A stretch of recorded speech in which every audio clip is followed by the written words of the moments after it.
Welcome back, everyone, to another episode of the Lionstone Podcast. Today is not a solo one. Today I am joined by Aaron, elite strength coach. I was almost going to say Australian strength coach, but that's not you. No, definitely don't get us confused, please.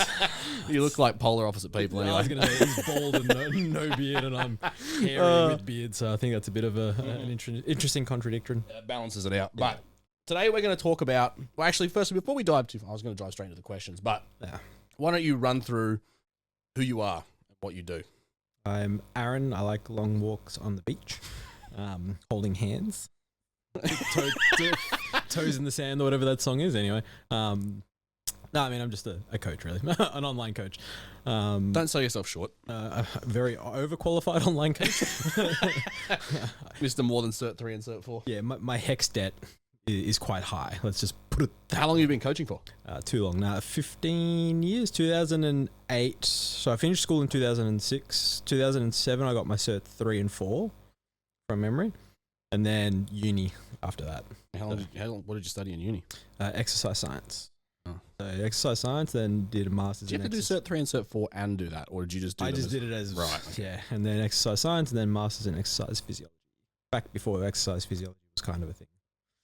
And right. Yeah, so it's a bit different now. I think it's labelled high performance. But yeah. Way back in the day, that's what we did.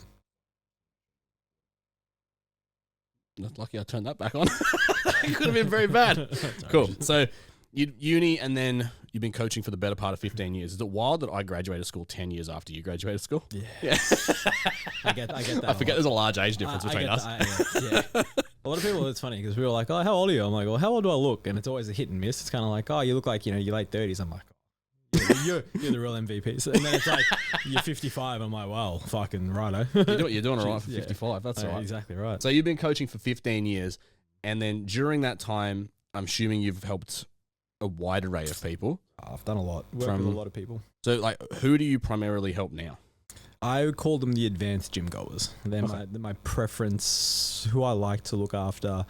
I do look after powerlifters and bodybuilders. So I started like online, we'll call it, because obviously I worked way before online was really a thing. I worked primarily online with powerlifters to start with. Just so happened that I fell into it. I had a rehab client. So, my background was rehabilitation, came to me with a hip issue, went to a coach, was trying to learn how to squat, fucked a hip, came to me, basically fixed the hip, and in turn the squat got quite strong, like 2 times body weight. So back 2016, 2017, 2 times body weight for a natural female athlete squatting 120, 125 kg.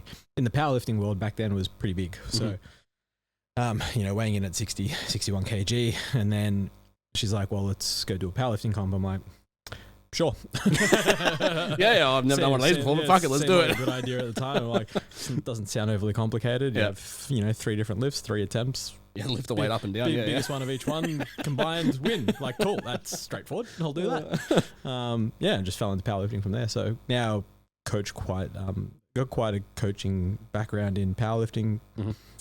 Quite the record, I guess, for clients and stuff like that. Quite a few accolades and stuff, which is cool. Clients, not me. Coaches don't get anything in powerlifting. Don't be stupid. Not that I'd ask for it, but it's just, what is it? Is it the ICN that gives out trainer of the... Oh, fuck if I know. I don't even friggin' know, man. ICN, they have friggin'... They have jeans division or something that we always talk shit about. So it's like... what? They wear jeans and shit. The jeans? The transformation one. Oh, yeah, whatever. Like, ICN. Let's not talk about ICN. Okay. So, I've been powerlifting coaching for a long time, and then fell back in love with body composition stuff also from when I was doing it for myself. And then again, was never really far away from doing that with clients. I did it for weight class stuff. So a lot of powerlifting is weight class based. Yep. So, had the background in helping clients get under the weight caps. Still got a very successful record in that, to be honest. I think it's still 100% actually. Hitting weights, hitting their weight class. But at the same time, I was like, well, start digging into health as I got a bit older, a bit more experience. I'm like, well, health needs to be looked at. Yep. And that's where the body comp style stuff came in. Had been how we say it, a reference for some bodybuilders, also from a PED nutrition standpoint. Yep. Supplementation, just sort of sitting in and listening and advising. And we're talking back in the day when it was not FMG, when it was, what was it called? WBFF, that's the one. Like elite level pros and stuff like that. They're IFBB pros, sitting in with just advising really. Yep. And then, that sort of led me down more to bodybuilding coaching, I guess, because it was also prep coaching, because I guess it was more so like body comp at an advanced level, I call it. And so I had quite a few bodybuilders go on stage, which is cool, and been advising on preps for a lot of people, to a lot of coaches with their clients. A couple of first places, second places in both states and nationals, which is pretty cool. Yep. Yeah. No, true. Well, because we met through Reese.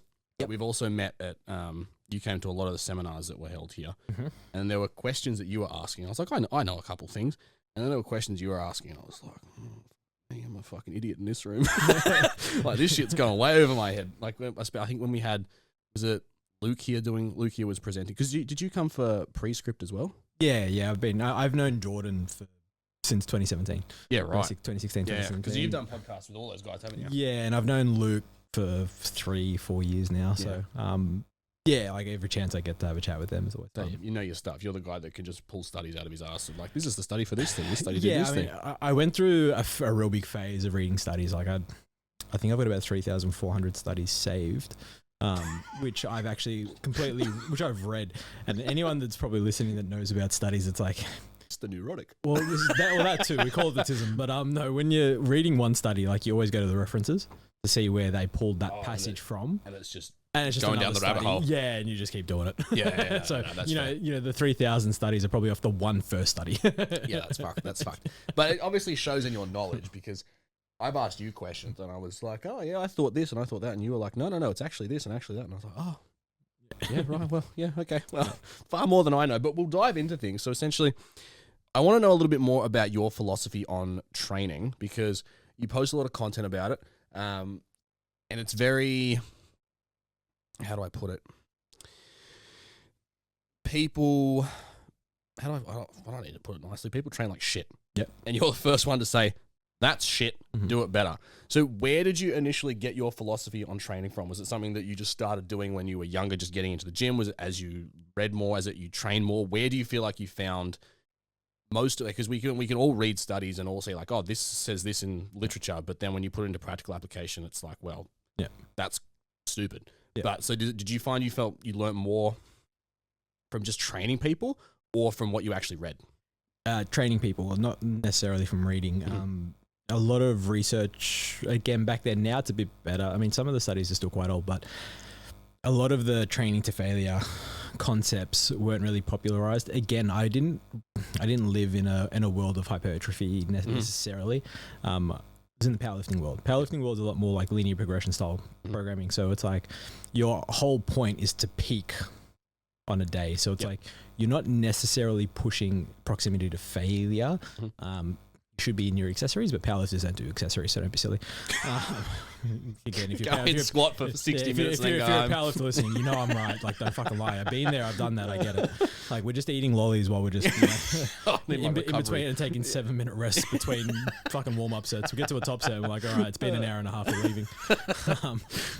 But understanding the difference in training styles and programming styles really, right now I adopt a more hybrid approach, especially with my powerlifters. It's like, we don't need as much time to get to top sets, even if you're strong. Like I've got guys that squat over 300 kilos, right? And I've got guys that pull 350. So for their training sessions, especially, it's like, I know that their deadlift sessions, for example, if they pull 330 plus, I know it's going to take them time to warm up to that 330. It's fucking heavy. Yeah. And it just takes time.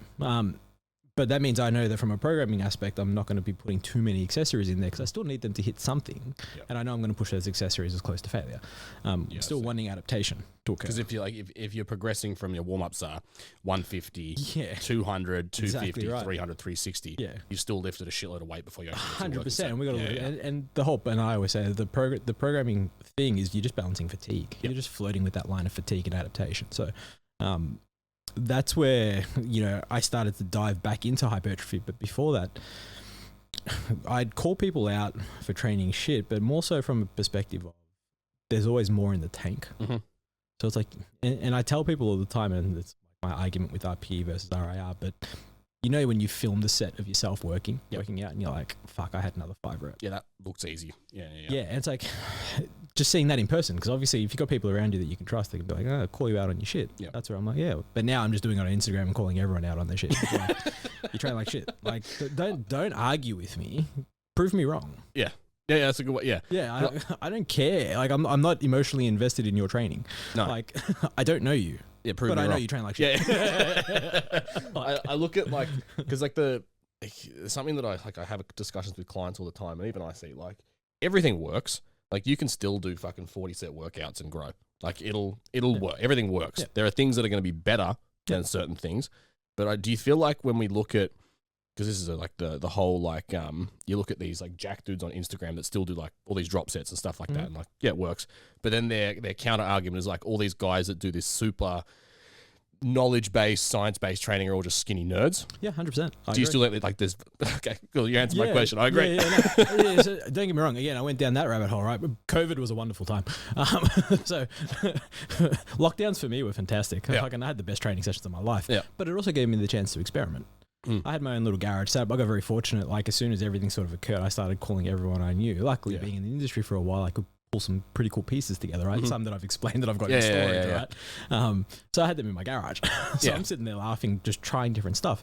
And that's when, a lot of the knowledge was around like things like line of pull, making sure that the cable aligns with the muscle that you're training for. Yeah, like wrap around. Yeah, and shit like that. And then, all that sort of stuff. So guess what I did? I played with it. Fucking oath I did. Like, that's fun. And started to talk about it on social media and be like, hey, like, yeah, this is cool. Like, I personally feel this, but we also know feel isn't necessarily indicative of anything, but it's a start. And, a lot of the guys that do talk about optimum training, and that's the word that gets thrown around probably too much. What's optimum, right? Like, it's goal specific, it's goal orientated, it's got to be outcome specific. So, what's optimum for a bodybuilder is probably not optimum for a powerlifter, and vice versa. So, when we look at those that are trying to take this more educated approach to training, I'm all for educated approaches, but there's still an element of you need to train hard. Like we can make the movement more optimal, or we can put things in place so that you get the most from it. But the only way you get the most from it is actually fucking taking that thing to failure. Yeah. I think it's majoring in minors at that point. Exactly. There's a point where like I've been training for I don't know how many years now. I could probably go and band this, that, and the other, and make it like the best. Like everything lines up perfectly. There's like all the tension is in the right spot. But like if I minus the bands and all these technical stuff, and I just move the weight from here to here and contract, I'm losing 5-10% of efficiency. But it's like it's still fucking heavy. Yeah, and the thing is, it's like what does that look like from an actual adaptation standpoint? Like, is it measurable? Yeah. And then 2, for that 5 to 10% deficit, just load 5 to 10%.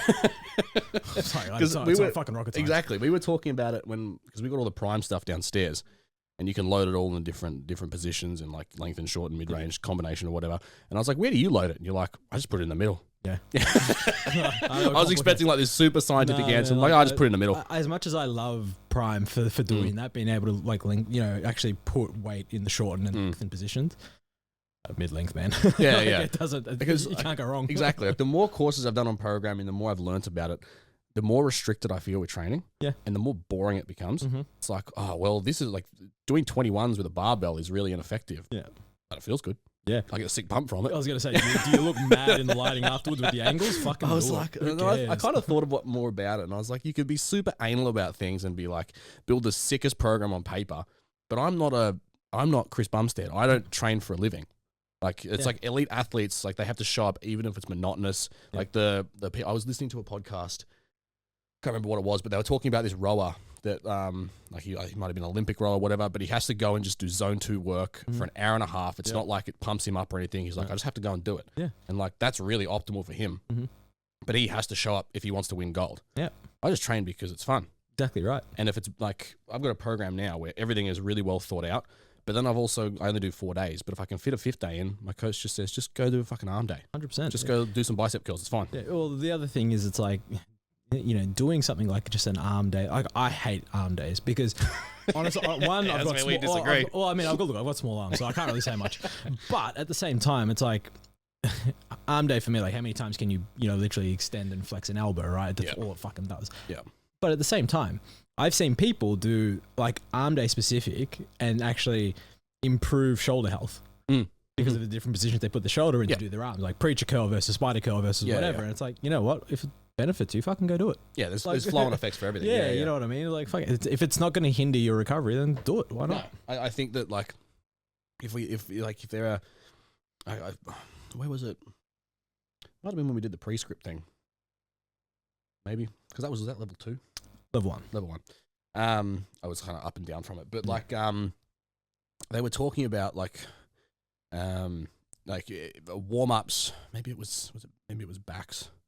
I don't remember who was talking about it, but like their warm-ups, unless a warm-up is a specific thing that is like, it's not just doing a stretch here. You can go and do it within the session. Yep, 100%. And like load an exercise that may stretch this thing out. That's the problem, but you don't have to spend 40 minutes doing arbitrary warm-ups. And I was like, that's a really smart way of thinking about it. Yeah, literally, it's what I sort of do for my clients and even my powerlifting clients. So it's like, I've been the powerlifter who's gone in and done 20 minutes of movement prep. Yeah. And then spent an hour getting to a top set and then eating lollies in between and then, walking off and not doing accessories and wondering why I'm not getting any stronger. So, unless you have a specific injury, right? And that's the caveat to all that always. Your movements, especially in gym, using machines and stuff like that, like your warm-up sets are your warm-up sets. You don't have to do anything other specific than that. What I sort of apply with clients is if you're doing a warm-up set of something and it doesn't feel good, you don't progress. You take a break, stretch what you got to stretch, do what you got to do, come back to that exact same weight, do it again. Feels better, go up. Yeah. It's kind of like you've earned the right to go up. Treat your warm-ups with respect. No. I have clients that how many warm-up sets should I do? How many times should I do this? How long should I rest between sets? And it was like something that I was like, do I even really warm up? I was like, if I'm incline pressing, I know my last week, my top set was 45. Okay, so I'm going to start it. Let's go. Like 17.5 is on a warm up for me. It's just me, it's easy, lifting it up and down. So like, all right, we'll start at 27.5 or 30, then we'll go to 35. Then we might go to 37. But if I'm feeling good on that day, cool, we'll go straight to the 45s and I'll start working. But it's very dependent on whether I've slept well, whether I've eaten the same amount. Right. It's like there's going to be conditions. Like I might do 3 warm-up sets if I'm feeling kind of a bit achy, or I might just do 2 and just go straight into working because I'm feeling terrific. And then like rest times, sure, you can look at like, okay, well, if this is what this paper says, and this is what this study says, 60 seconds, 90 seconds. I'm like, well, when you feel like you can perform at the same intensity as your last set, just go then. Yeah, like it's a funny one with when it comes to rest periods, right? So it's like I've done a video, but I actually posted at some point. Don't tell Reese. When it comes to rest periods, like the research is now pretty clear that it's like for hypertrophy settings and stuff like that. From a recovery standpoint, intra workout, 3 minutes is like the way to go, right? Yeah. Now, if you're a 9 to 5 worker with 4 kids, 3 minutes between every set for every exercise adds up. Yeah, like if you're not online coaches like us, you can just sit and exactly fuck all right. Exactly. That's exactly right. So it's got to be context dependent. Yeah. So that's where you turn around and be like, hey, when you feel ready, go. Because guess what? You're still going to be that proximity to failure, even though you get less reps and whatever it may be. Relative.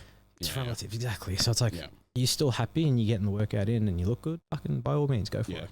But if you're an athlete and you want to be that's your sole job, and you want to be optimal, again for that word, 3 minutes plus is the ideal. Yeah, well, like your clients that do the 300 kilo deadlift is going to be resting longer than 100%. Me that's doing a fucking 100 kilo RDL. Like, exactly. Oh, my back hurts. And that's the thing though. Like this is, I'll say this, like my powerlifters, especially my guys and girls that are 3 times bodyweight lifters, they don't rest any more than 3 to 4 minutes between their warm up sets.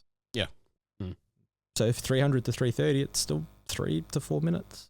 It's not 10. Yeah, because it would. You know what I mean? Isn't like there an effective where, what was the thing?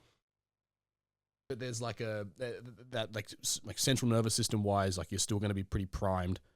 And if you're taking too long of a gap, you start to just like, well, you probably just lose the fucking like get up and ready to go. Yeah, like exactly if I know I've done that pendulum squat and I've, that plastic that chair that just roams around the gym on leg day. If I sit in that for too long, Like, I'm fucked after a set, but I'm like, I give it a couple minutes. I'm like, all right, cool, I'm ready to hit it again. But if I sit in there and get stuck on my phone, if you zone out, I'm like, I'm not getting up. I'm just moving on to the next exercise. If you zone out, you zone out. Yeah. That's just, And that will then compromise performance even more than probably any other rest time. But we'll it's like, I think we both have a very similar approach on programming. It's like, yes, you can do this. This is really, really optimal, but most of us don't live in an optimal world. So let's just do this because this is the next best thing. Yeah. And everyone's optimal is different. Right. Like Chris Bumstead, I'm sure he's actually probably a really busy guy. He just got part owner of Gymshark. Yeah, I know. I saw that announcement. God. Yeah, the mic drop. Yeah, I know. But so he's probably a really busy guy. And he's got a kid. Yeah. So him from when he did his first Olympia to now is going to be very, very different. Yeah, but I feel like on the caveat or the back to that, his life is still lift first. Everything else comes second. Yeah. When he's prepping for Olympia. Yeah. You know what I mean? Outside of prep, because he takes time off after the Olympia. He takes 2 or 3 months off. He doesn't do anything. And he's done that the last 4 years. So it's like, yeah, that's probably when he goes back to doing like his life stuff and whatever it is. But I feel like him and who else used to do it? What's his face? Well, Lee Priest Kevin Lavergne used to do it as well. He'd come off everything, chill out for like 2 or 3 months, and then be like, cool, time to ramp back up. Yeah. Well, Lee Priest used to get super fat in his bogs. Yeah, exactly. Just like looked like a completely different person. It's like disgusting pig. In KFC. That's just what he did. But it's like, I think, these guys, even though crazy busy, it's like if they're like that Olympia tier, and especially Bumstead being 4-5 time champion, his priority is probably still going to be lift first, everything else after. It just so happens that he'd probably have the ability to fit everything. Yeah, money buys freedom. Bumstead. Yeah. Money buys time, money buys freedom. Yeah, exactly right. It's like, and like I go into business for a sec. Like it's the same level as like high level athletes are exactly the same as high level entrepreneurs and business owners. They're just in a different field. Exactly right. Like the work ethic is still the same. The priorities are still the same. It's like this is first. They buy time. Yeah. Yeah. More money, more time. And people don't understand that concept either, right? More money, more time. Correct. Yeah. All right. Well, so moving on to drugs. Everyone's favorite topic and probably a question you get asked tenfold all the time. Yeah, it's actually really funny after the seminar that I hosted. People are like, fuck, you're really, really good with your movement and stuff. I'm like, that's my actual background. I think I'm somehow being pigeonholed as the drug guy. I'm like, nah, like drugs are cool.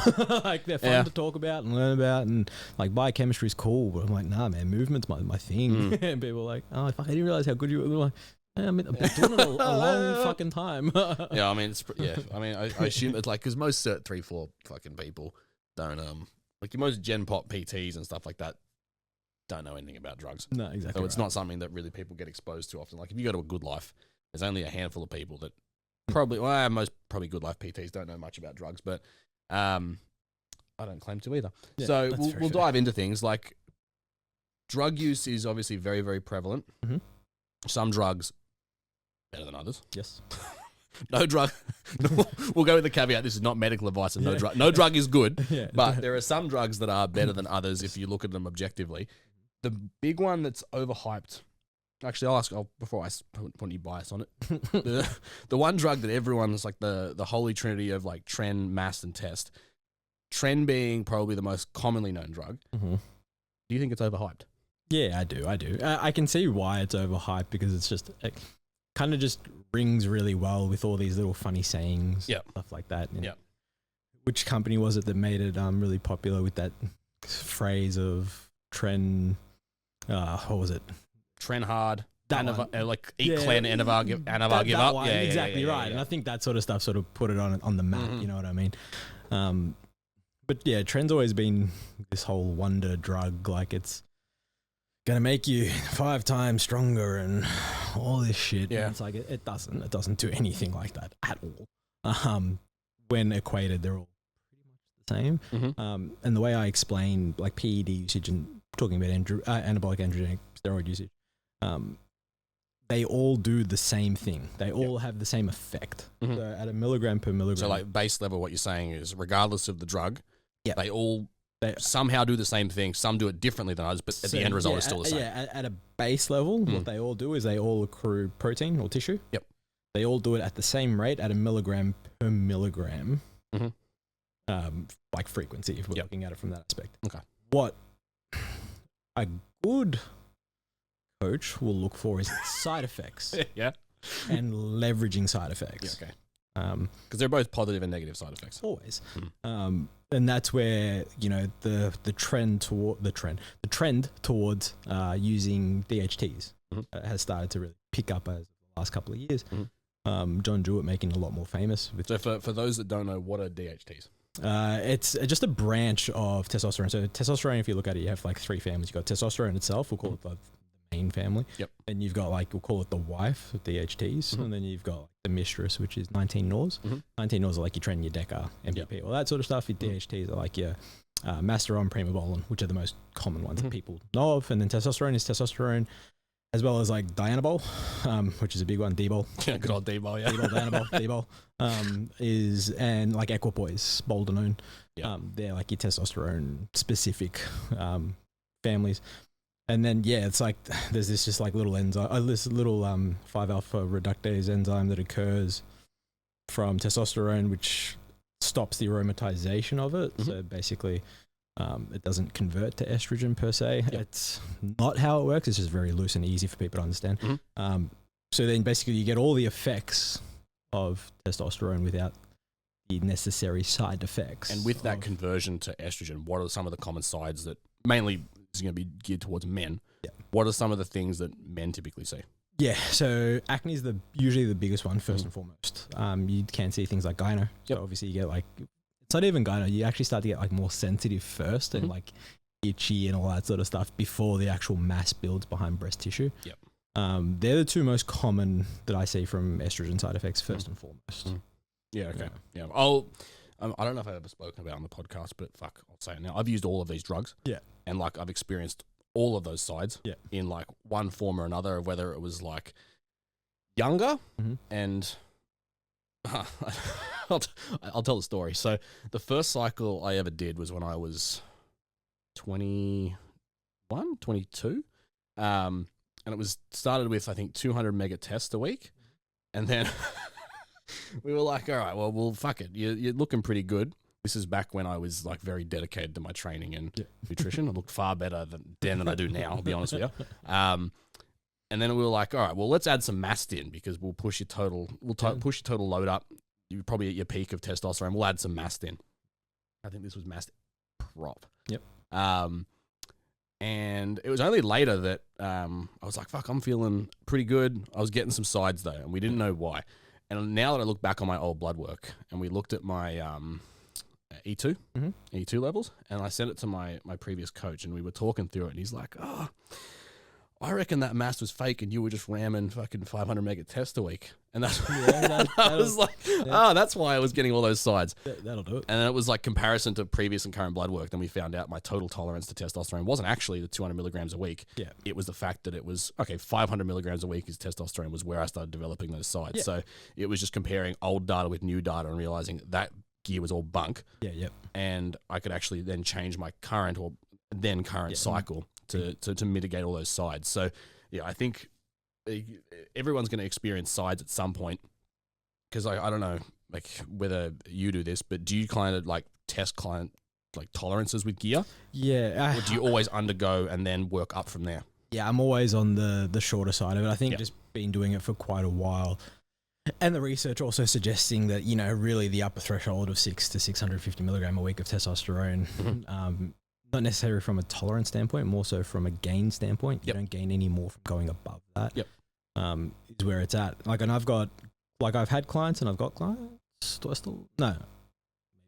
I can't remember. I've got too many clients. I think I've had clients I know that haven't been able to tolerate 100 milligram of testosterone without seeing a side effect, right?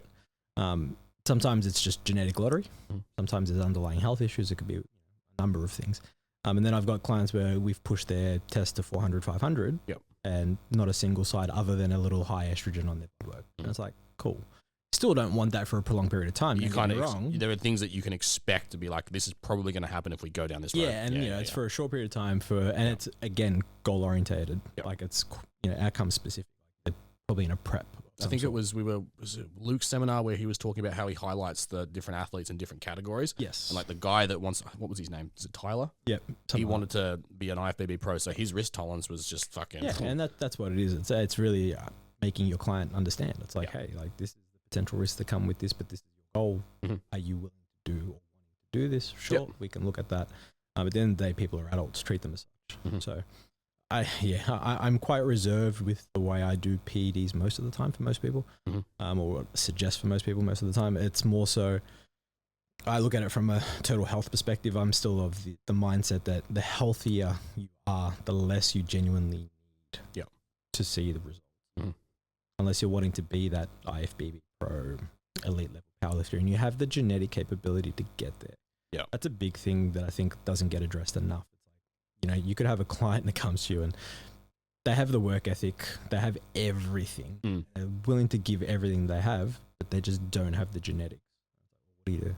Yeah, like I'm not gonna I'm not gonna be like, dude, like we're gonna push you as hard as you can and get to where you get.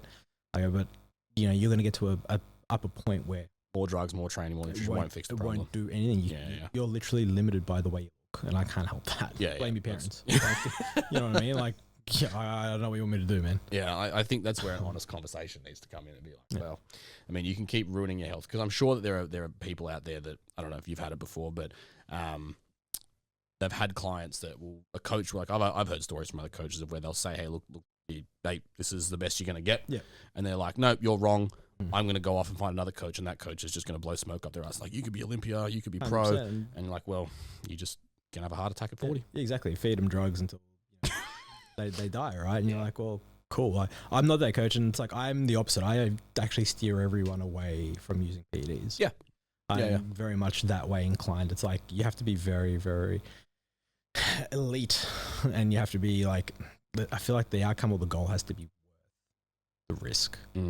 Otherwise, what's the point? I'm not, against like TRT type style and that sort of stuff for men above, 30 and everything else is in check, quality of life and all that sort of stuff. 100%, I'm all for that. I'm happy to help monitor that and look after with the GP as well. I always encourage GP and going through them or endocrinologist. But to go to that upper like level for people that want to be like, yeah, I'm going to do this. Yeah, for health and vitality, you don't need to be running 400 mega mass a week.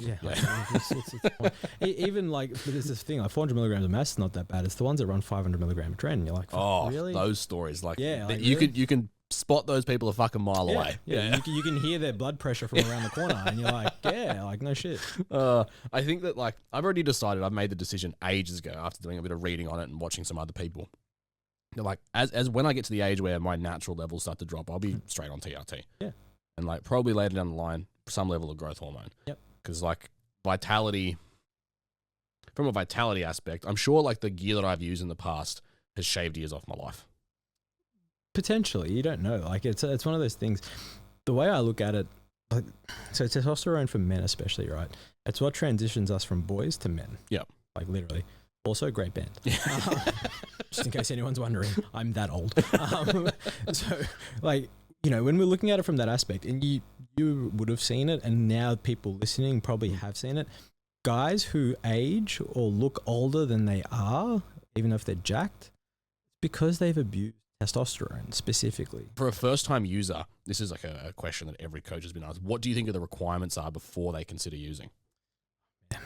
What I would put them, like I said, if you can steer them away from it, I'd steer them away from it. But it depends. If we're talking about like a TRT, HRT health type scenario, age is a big one. Blood work is obviously a big one. Making sure that their blood work matches, making sure that you've crossed off all the things that you can do from a lifestyle perspective first. So making sure like every lifestyle or as many lifestyle factors as you can help influence. You influence them in a positive way, obviously. Training, nutrition, sleep, all that sort of stuff. Over-the-counter supplementation, depending on what's lacking, that sort of stuff. If that's all accounted for, you have a period of time that's been there for 3 to 6 months, probably.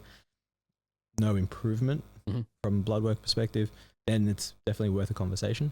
And then it's worth working out how much to use, right? Yep. It's always a funny one. Like, for most people, 250 milligrams is not TRT. No, that was literally my next question. Yeah, we can kind of go into that rabbit hole now. Like into that one, but misconstrued TRT dosages because I've heard, like I at the moment I couldn't tell you, like I know the rough ranges, but I couldn't tell you exactly what's like clinical TRT? Well, it's a funny one because it's your individuality, right? Yep. Everyone's different, and tolerance levels, like who tolerates what, and this is where health comes into it. So it's like I feel like the healthier you are, the less you can get away with to be in that TRT or that physiological range. So when we're looking at TRT dosaging, we're looking to try and bring testosterone either to mid or upper, usually upper end of the physiological range, or maybe a touch above it, a touch. Now, if we're looking at it from that perspective, we need to first consider where they're currently at. Inside that range, or even if they're outside the range on the bottom end, right? We have frameworks in place. So, Broderick Chavez of Evil Genius, he's one of my first mentors. He has this, again, range, right? And it's like 1 to 3 milligram per kilo of body weight. Now, it's just a guide. I don't think there's any research to suggest that. I think he's taking that from anecdote with all the thousands, I think, of people he's worked with over the years, 40 years, 30 years he's been doing what he does when it comes to PEDs. He's a biologist, very, very smart person. He's come up with this sort of 1 to 3 milligrams. Like, cool, if we use that just as a reference, cool, let's start at the 1 milligram per kilo, right? Person's 100 kilos, 100 milligrams, pretty straightforward per week, using an enanthate because the half-life is sort of 6 to 8 days or whatever it may be. It's easier to control the variable. We want to try and keep everything as simple as possible so we can control it. That way we can measure it. Cool. 6 weeks, 10 weeks, 12 weeks, whatever it is, go get the bloods checked. Probably do it within 10 weeks, maybe that 8 to 10 week mark. Have a look. Where's your testosterone sitting? All right, now we can make a more educated decision. It's too high. Cool. Pull the dosage down. Too low. Cool. Pop the dosage up. You do it again. And you just repeat. There's no actual mark to be like, this is what it has to be. It's just using a framework or a guide, 1 to 3 milligram per kilo. Start on the low end, work your way up. Do you ever see people that really need that 3 milligrams? I haven't seen anyone need 3 milligram per kilo for TRT. That doesn't sound like TRT to me. That's a course. Like that's a full blown course, man. I haven't seen anyone do that. And where do you because I see that, I see people online, we'll call them coaches. They're more like influencers that post their cycles online, and the constant misconstrued amounts of TRT. And it's like, well, there's sports TRT. I've been put on sports TRT amounts, which was 400, 500 milligrams. Nah, it's not that high. I've seen it. Not that high. Mine would have been, I think, 150 to 200, which was sports TRT. Still super physiological. I was still training, but it was without MAST, without the Tren, all that kind of stuff taken out. And then the last time I've used is there was we decided, what's the point? There's no Tren at all. Don't need it. We can push up other things, or we can just leave it as is, and you can still just train and eat fine, and you'll progress regardless. So the last cycle that I did was probably the lowest that I've ever done. I think the peak was 450. Where previously I pushed up to 900. Oh yeah, dude, dumb shit. I was 900. Maybe if because there was the conversation of me maybe wanting to compete. And I was I sat there and I was we could probably push this. It would have to be IFBB because I can't do ICN. Didn't really want to do FMG because it's a little bit not my kind of posing is what we'll call it. Pageantry. Yes. I didn't say that. I didn't pageantry. Please argue with me. Not my kind of style. I was I'd have to do IFBB, and I looked at the people on stage, and I looked at my physique, and I was fuck, that's gonna be 3 years minimum. I probably could have pushed, and I wouldn't have placed. Not a chance. And I was if I'm gonna do this, I'm not gonna do it just to get the experience. Because I don't want to fucking ruin my body to get the experience. It's a competition. I want to win. 100%. I want to at least be able to even be remotely competitive. Not be this is my first time. Expect to be at the bottom of the leaderboard. Or the bottom of the placings because I'm too small, not have enough muscle tissue, not be lean enough, all this other shit that could have come into play. So I was this is going to be something that's a 2 to 3 year goal. And then I was 900 milligrams, probably next cycle is probably going to have to be more than that. Is it worth it? Do I even care? Yeah. Like, what do you win if you win IFBB? A trophy and a medal? Yeah, medal. I don't care. That's if you place top 3. Yeah. Yeah, like I'll still train. Will I still use gear? Yep. Because is what it is. It's something that I've decided to do. After a lot of serious thought and education around it. This time, the first 2 cycles was just, I'm 22 now. Fuck it. Why not? Yeah. Running gun. I'm here for it. I think every guy has done that. I'm not going to say every, but I'd say a large majority have either done just a test only cycle or a DECA cycle or an anavar cycle, some description back when they first started training or early into their training. But like competitive for me is just, I don't ever want to compete because I don't think it doesn't align with what I want to do, and I don't want to give up 6 months of my life for that. Okay. I'll give it up for some things. I'll give up 6 months of my life of whether it's work or whatever it may be for me. Not that. Just competing's not my jam. Some people it is, and that's like by all means, that's for them. That's for them. Exactly right. So I think that the TRT conversation is an interesting one. Like actual TRT. What's the one the doctors prescribe? Is it eudecanate? Yeah, so it's a 1 month. Yeah. So I've got a 50, I'm saying he's 52, 53. I could be wrong. He'll tell me off if he listens. So he came to me, completely natural, but has a few health issues. Genetic, can't help it. Yep.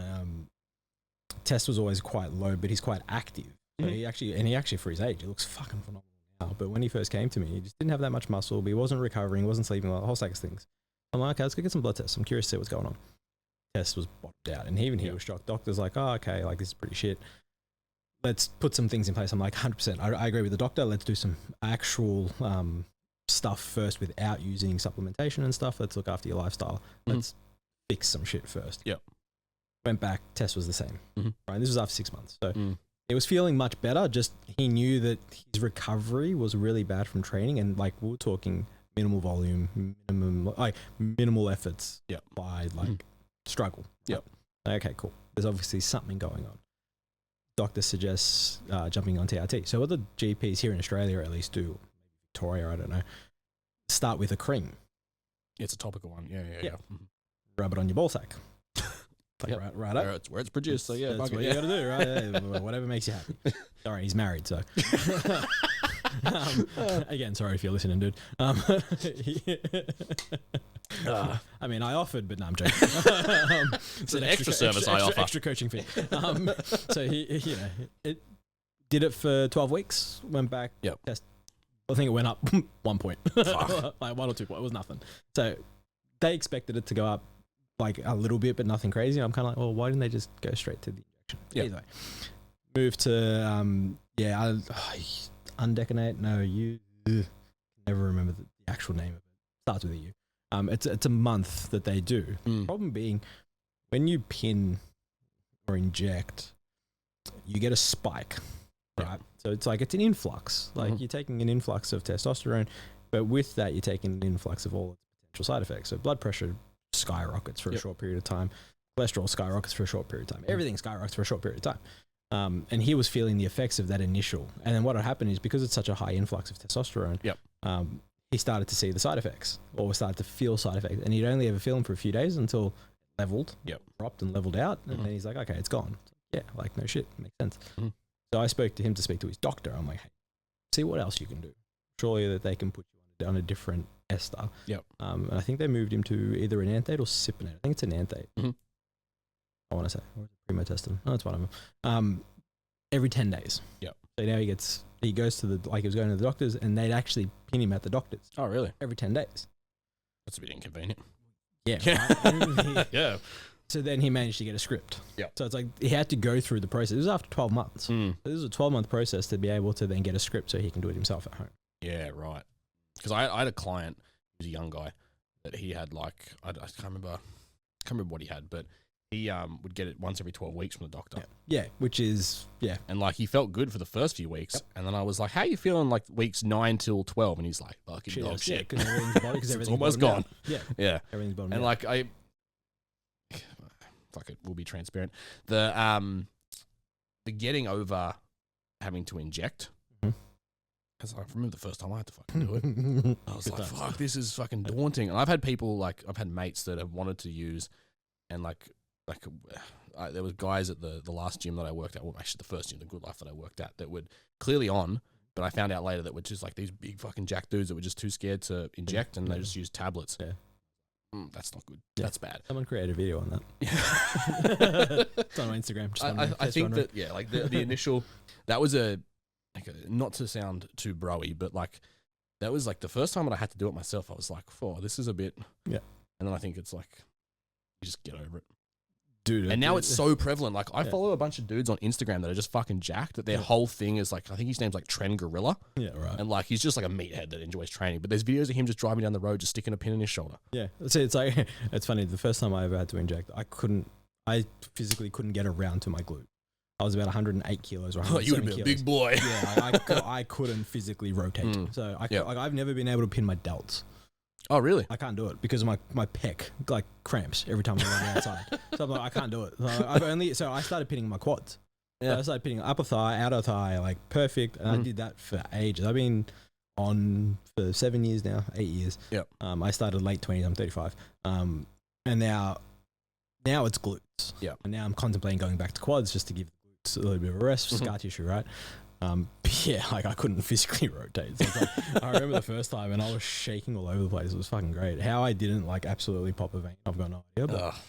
But the demographic that I typically this podcast goes out to, this will be a very fucking new experience for them. But I think fuck it. I think I've spoken about it in podcasts before that I've used. Maybe I haven't. So if you didn't know, you know, I'm transparent about it. Like, the only people that don't know are my grandparents. Yeah, because they'd be like, both my parents know the people that don't know my grandparents, because they'd be like, what? When they found out I had tattoos, they were like, that comes off, right? Yeah. And I was like, no, doesn't. I had to wait till mine after my grandparents passed away. Oh, the first one I got was this one. Yeah. And then ever since then, they're like, they kind of just accepted it now that they're so, but they still don't know about the but I think that, yeah, for those that want to use, check off all the boxes first. I think most people will, most men will. We could probably touch on women using, because I see that a lot now. Like that's like it's like, I don't know, I don't want to call it the flavor of the month, but every educated coach now is putting out PED advice for women. Yeah. And I think there are some people that like, because is it the book? There's a book. Women Are Not Just Small Men. Yeah. I haven't read it, but I mean, it's even with like training too. Like the fundamentals of training are like the same. Train hard, nutrition, eating a calorie deficit, eating a surplus, maintenance, all that stuff stays the same. But then when you get down to like a physiological level, we ain't the same. Yeah, no. I've always said, and I've said it on every podcast I've come to about when I've done quite a few on female phys. Women are the complex species for a reason. Yeah. And it's like, men are simple. Yeah. Pick up, club, hit things. Literally, their hormonal profile and biochemistry is very different to ours. Yeah. Like I see a lot of coaches, like you said, putting out a ton of content on PED. A lot of them are recommending dosages as well and amounts, and that's a do that. No, like, and the thing is, I think a lot of them are taking clips from educational courses they're promoting or whatever it is. Right? Like by all means, you got to promote your course. I get it. But put some context onto the clip, because it looks bad. Like it looks so bad. Recommending anywhere up to like 2,000 milligrams of Masteron. That's like 300 milligrams of Masteron. Yeah, I've seen the video. I'll show you the video. Fuck me. I'm sitting there like, it's not whether you're right or wrong. It's just there's no nuance to it. Right now. Like there's no context to that suggestion. Yeah. Like sure, 1,500 milligrams of Masteron to someone that's 120 kilos. Yeah. You're barely scratching the surface. Yeah. To someone that's 70 kilos, there's a bit of a problem. Yeah, it's gonna start turning, they're gonna grow a beard like mine. You know what I mean? Like, it's context, right? And it's like if we were following that, 1 to 3 milligram per kilo mark, and then like you said, sports TRT, which is usually a touch more, anywhere between 3 to 5 milligram per kilo. Then we have the frameworks of like performance, and then you have like beginner, intermediate, and advanced, and these are all from Broderick. Like beginner was, I think, anywhere between 8 to 10 milligram per kilo. Yep. Then if you're going up to like that intermediate, so let's say you're going for potentially a pro card, like from state to like a national level, we'll call it, anywhere between that sort of maybe 10 to 15 milligram per kilo, and then sort of 15 milligram per kilo up is kind of like you're pro, you're elite. 15 to 20, sometimes higher, and like I've heard of stories way higher than that. But yeah, like if you're looking at someone that's 100 kilos, taking 20 milligram per kilo, that's 2 grams. Yep. 2 grams a week for a period of time, that is, right? That's for a specific window of time. Really not too bad if you were to break it down. Yep. Like if someone's 100 kilos and you do that and you're like, okay, well, the person's taking 1200 milligrams of mass, taking 400 milligrams of test, there's 1600 milligrams already accounted for. And they're taking 400 milligrams a week of something else. I was like, cool, you can put Deca in there or something like that. You've activated all 3 pathways. Nothing crazy in those amounts. And you're like, okay, fair. Like 2 grams. Like, you know what I mean? Like when you break it down, it's not that bad. But if that person weighs 70 kilos and you're doing the same thing, it's like, wow. Big difference. A bit of a problem. And the fact that the person needs to take that much is a bit of a problem. Yeah. Yeah, like less is always more. Exactly right. Because there are other things that, like other variables that you can change. Exactly. That will, Because I think like the women thing is a bit of a, because like there are more than just PEDs that women can start with, right? Well, PEDs is a branch, because PEDs is included as AAS and non-AAS usage. Okay, so it's like just steroids in general. Yeah, so you got your anabolic steroids or anabolic androgenic steroids, and you've got your non-AAS. Because like Osterine and... Yeah, you can look down your SARMs route if you really want to. I don't advise SARMs.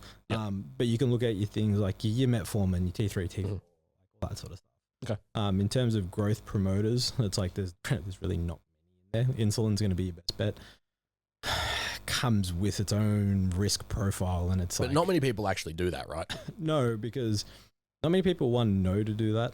They just start with like your Anavars, because like the most what every girl fucking uses, like go straight in the Anavar cycle. Yeah, like, cool.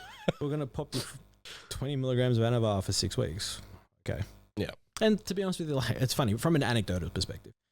Most of the time, that type of thing doesn't really elicit much of a risk, like anecdote. With such a short amount of time? Time frame and a dosage as well. Like it's still significant depending on how much the person weighs and all that sort of stuff. But it's like tolerance levels at that short time of a duration isn't too bad. Again, those that always sit outside the bell curve, like you are going to get some girls that do respond and end up going really well, or some that do respond but go really bad and get all the sides, right? It happens. But that's just the most conventional thing that everyone does. Like you speak to someone, it's like, what do you want? Anavar? Of course you are. Yeah. I've heard stories at shows where, I won't say the show, but I was just hanging out, just listening. And I heard some competitors and they were talking. And she said Anavar fixed her cycle, brought her cycle back to regular. And I was like, it doesn't sound like something Anavar does. It's definitely not Anavar, that's fine. It's probably D-bol or something. No, but, I guess from a testosterone standpoint, depending on if the testosterone deficient, but like, you wouldn't take Anavar to bring back your I think it's just like, it's the go-to approach for people. Yeah, cause not all coaches. Like I know some like terrific coaches that are just like incredibly smart and like with the last thing they want women using is male hormones, drugs. Yeah, exactly right. And the thing is as well, sometimes it comes down to the client that's in front of you. Yeah. And like obviously their perception of everything. And then you as a coach, because then how many times, like even guys, right? How many times do people want to turn around and be like, I don't want to inject? Oh, like, well. And it's like, okay, so you got to work within this sort of constraint, right? Yeah. It's like, the person's like, I don't care about risk. Okay, but I don't want to inject. Okay. Like, you're not giving me much here. Like, fuck, right? And it's, I'm like, sometimes in some cases, Anavar is the best option based on a whole stack of factors, provided you've gone through all the questions and all the factors. Yeah. And that's where I think the miscommunication is and where the problem is a lot of the time with females using Anavar. It's like, have you exhausted all the other potentials? You haven't done that? Maybe look at those first. Yeah, because it is like, well, typically like the drug prescription is just like, this is the fastest way we can get a result. Because I don't really care, whatever.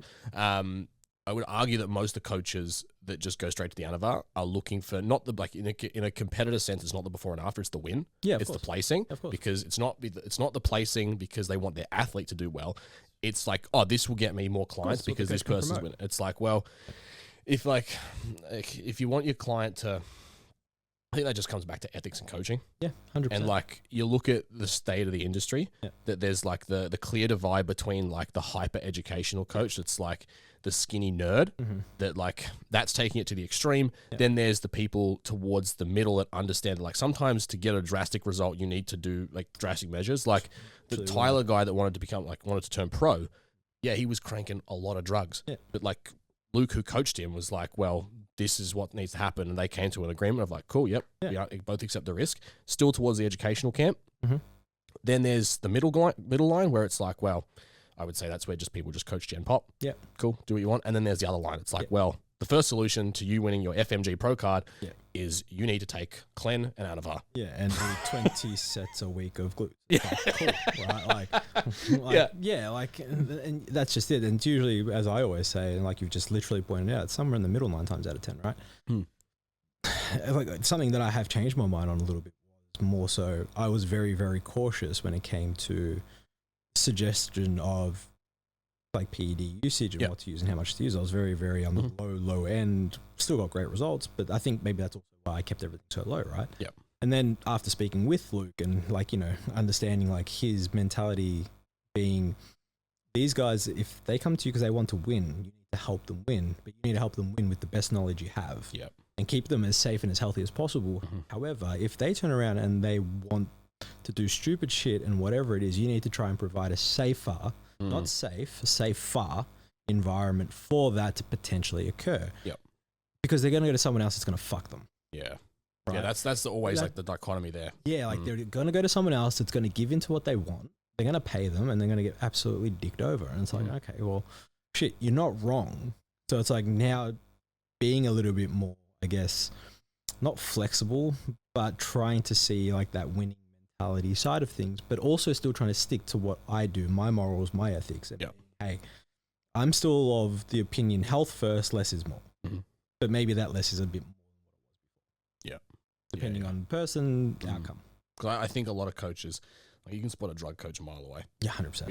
We all know who they are in the industry, especially if you spend enough time in it. Like I've been doing this fucking nearly 10 years. You've been doing it longer. So we all know the drug coaches. People talk. But it's like, and I think like the super high dosages just create like a confirmation bias. It's like any diet, like keto. Like the actual result of it is the confirmation bias and like this feedback loop of like, well, I cut out carbs, I drop 2 kilos in my first week. Yeah. Oh, this is actually like the thing that causes the drop is so hard to stick to. Of like that drop of carbs causes you to lose 2 kilos of water. Cool, you've lost 2 kilos, but now try not eating any carbs. Oh fuck, I want to eat some carbs. Introduce carbs, 2 kilos of water comes straight back. Exactly. And it's like if you're doing a gram of test, fucking a gram of mast, a gram of Tren, yeah, you're gonna fucking feel amazing and like train super, super hard and get great results. And then you think the next time you do a cycle is like, well, did that last time, let's just bump them up all by 200 milligrams.